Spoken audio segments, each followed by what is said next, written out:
Hi guys, and welcome back to Dizzy So and So. Today's project is a bit of an interim project. One of the fellas approached me and said, could you make me a Viking cloak? So I thought, yeah, probably, so let's give it a go. So what do we need to make our cloak? Firstly, we just need, this is a fancy dress outfit, so don't go buying expensive fabric. Okay, just need some, I've bought 4 meters of polycotton, hopefully that'll be enough. I bought ½ meter of leatherette, it's like a fake plastic leather, and some faux fur for the collar. And that's about it really. Obviously your sewing machine and some nice strong black thread, but we'll have to see how it turns out. It's a bit of a voyage of discovery. I've got no pattern. We're just going to kind of make it up as we go along and see how we get on.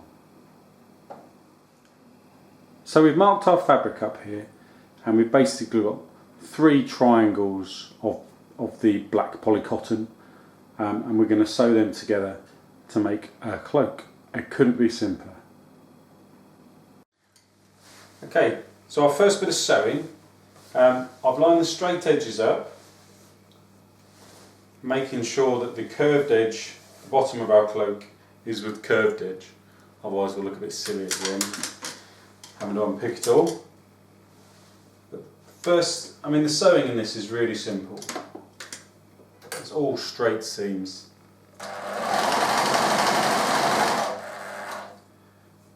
So I'm just going to sew along here, and I'll lay it out on the floor when I'm done, so you can see where we're going.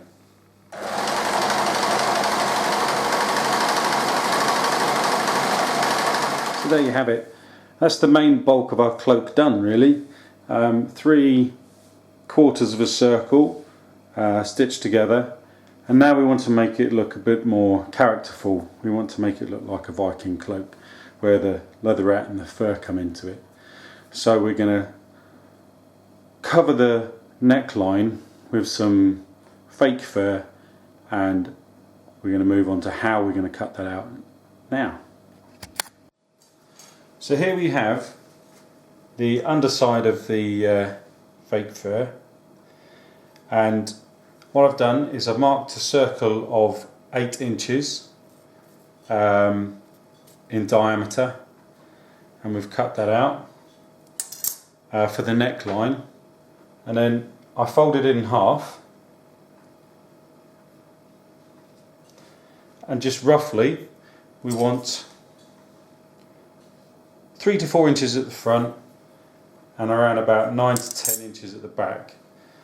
If you'd imagine the front portion coming around the front, we'll have some fastenings here which we'll go into later, and then this measurement is basically from the side of your neck to the edge of your shoulder. You can make that longer and have it overhanging if you like. I've just left it so it sits on the edge of the shoulder, and then this measurement, like I say earlier, is 9 to 10 inches, just to give it a little bit of hang down the back. And then all I did was freehand draw these lines, and then opened it up, and all we need to do now is to stitch this onto our cloak, and that will be the shoulder piece of the cloak done. I've just positioned it there in place so you can see where we're going to top stitch it in place. But before we get on with that, we've got to do a little bit of detailing around the edges of the front of the cloak, and we're going to use the leatherette for that. So what I've done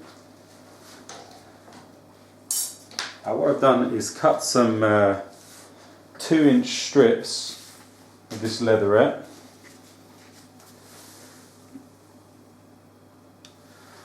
and we're going to sew it on down the front here,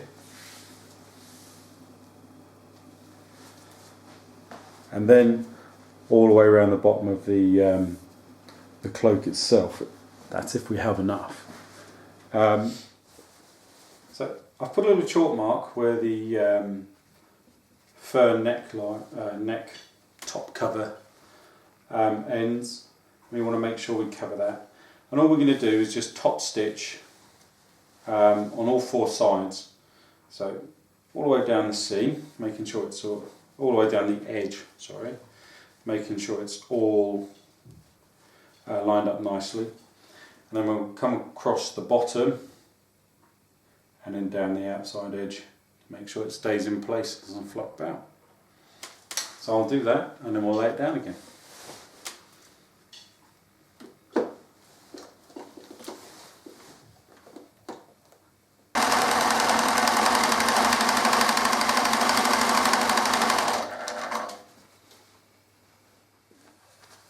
So there you are with two strips of leatherette down the front edges of the cloak.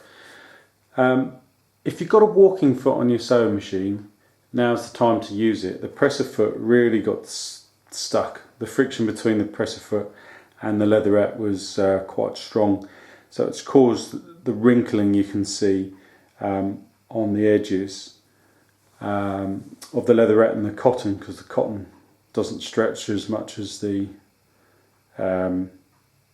leatherette. So if you had a walking foot, it would move the two fabrics at the same speed together, and therefore you wouldn't get that wrinkling down the side. But I mean, this is just a fancy dress costume, so I'm not too worried about it. But if you were to make something a little bit more special to you, you're definitely going to want to try and get yourself a walking foot, or get your hands on a sewing machine with a walking foot. But now it is time to put on our collar piece. So we're going to pin it in place. I've stitched all the way around the neck edge, and I've cut down the centre, and I've trimmed back the neck hole. And what we're going to do is we're going to fold in this edge, fold that in.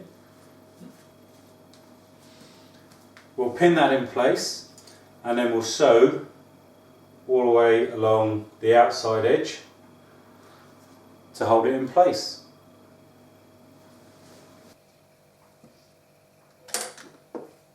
Just going to sew around the outside edge of the fur collar a bit.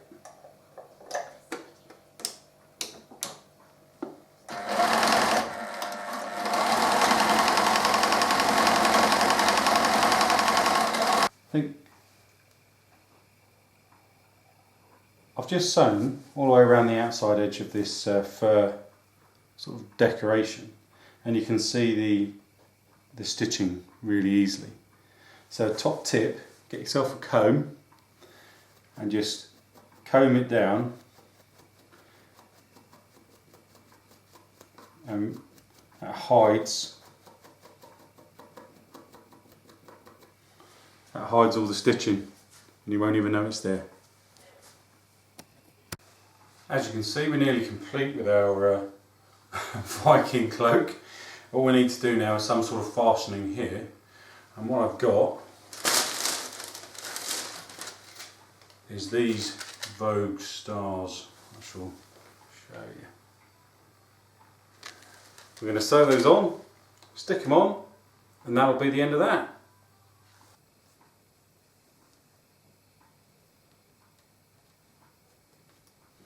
I hate hand sewing. I need to invent a machine that can do these buttons.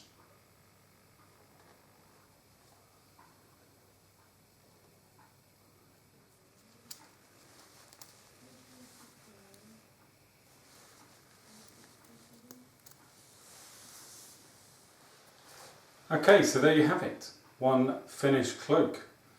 Viking cloak. Thanks for watching this fun and rather rapid video. I hope if you're going on a rugby tour, like this cloak is, that it turns out just as well as this. And if you make your own, post it on the Facebook site so we can all have a giggle with you. Okay, so thanks for watching. Oh, I haven't showed you the back. I quite like it. Well, thanks for watching Dizzy So and So. Don't forget to press the subscribe button, and if you've got any questions or anything you want to say, put it on the Facebook page, Dizzy So and So. Happy sewing.